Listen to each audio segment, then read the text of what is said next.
Letters from the Atlantic by Barrie Mahoney. Fuerteventura and the Nazis. The Canary Island of Fuerteventura is usually associated with beautiful beaches, breathtaking scenery, and plenty of wind to indulge in some of those energetic water sports. The island is also particularly popular with German and British tourists, but very little is known or discussed about the darker side of Fuerteventura's history, which involves Nazi Germany. This is the story of Villa Winter, and during my visit to the island, I had the opportunity to meet with and discuss aspects of the story with several local people who know the property and history well. Villa Winter is an impressive, mysterious, and very large building situated close to the village of Cufet on the Handia Peninsula. The villa was built on a remote spot and is accessible only on a dust track by heavy-duty four-wheel drive vehicles.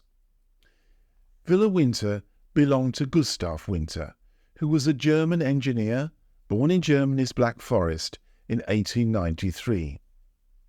It is thought that the villa was built in 1937, although official records appear to have been modified to 1946, for reasons that will become apparent later in this story.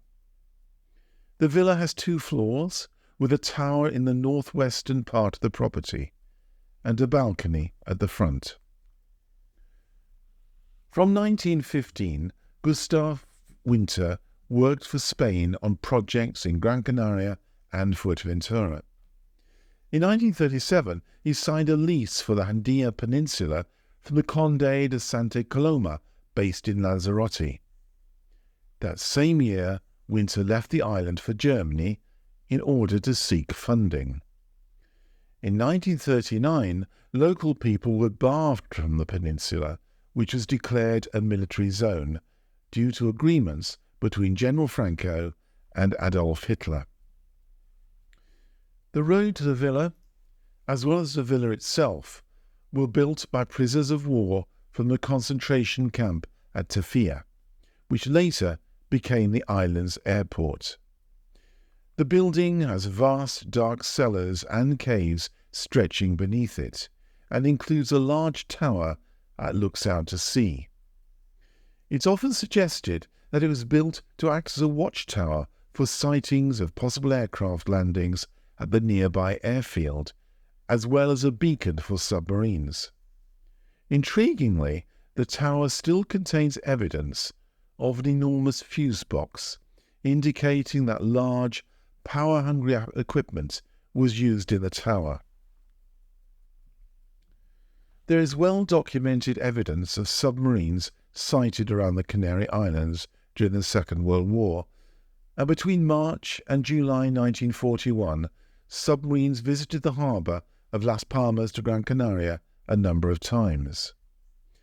There continues to be speculation that Fuerteventura was the home of a submarine base, and there are reports of 2 tunnels built under the mountains, dug into the lava tunnels of an extinct volcano that were used for U-boats. Some say that there are still 2 complete submarines in it, which are claimed to have sunk. This suggestion was investigated by a team of experts from Austria and Spain in the 1970s, yet they lost their lives when their boat exploded during the investigation, and their work remains unconfirmed. There are many stories about Villa Winter, but one common theme is that its role was a safe house for the Nazis. At the end of the war, it is thought by many that a number of Nazi leaders, including Adolf Hitler, arrived on the island where plastic surgery was undertaken to change their identities before they escaped to South America, and with Argentina being a favoured destination since Perón was a friend and ally of Hitler. We have been told for many years that Hitler and his wife Eva Braun committed suicide in an underground bunker in April 1945. According to accounts and propaganda at the time, their bodies were then taken outside and burned by loyal staff before being deposited in a shallow grave. Many experts now believe the story to be untrue and was concocted between the Allies at the end of the war. It is suggested that Hitler travelled from Germany to Fuerteventura, where a U-boat was waiting to take him to Argentina, where he ended his days. In 1971, Gustav Winter died on the neighbouring island of Gran Canaria. Both he and his widow denied the many stories surrounding the mysterious Villa Winter until their deaths. A distant relative of Gustav Winter attempted to turn the villa into a wellness centre some years ago, but the plans failed. The villa is currently owned by a Spanish building company and will probably be eventually converted into a hotel or restaurant. Whatever the truth is behind this mysterious building, there remain many unsolved mysteries and speculation surrounding Villa Winter.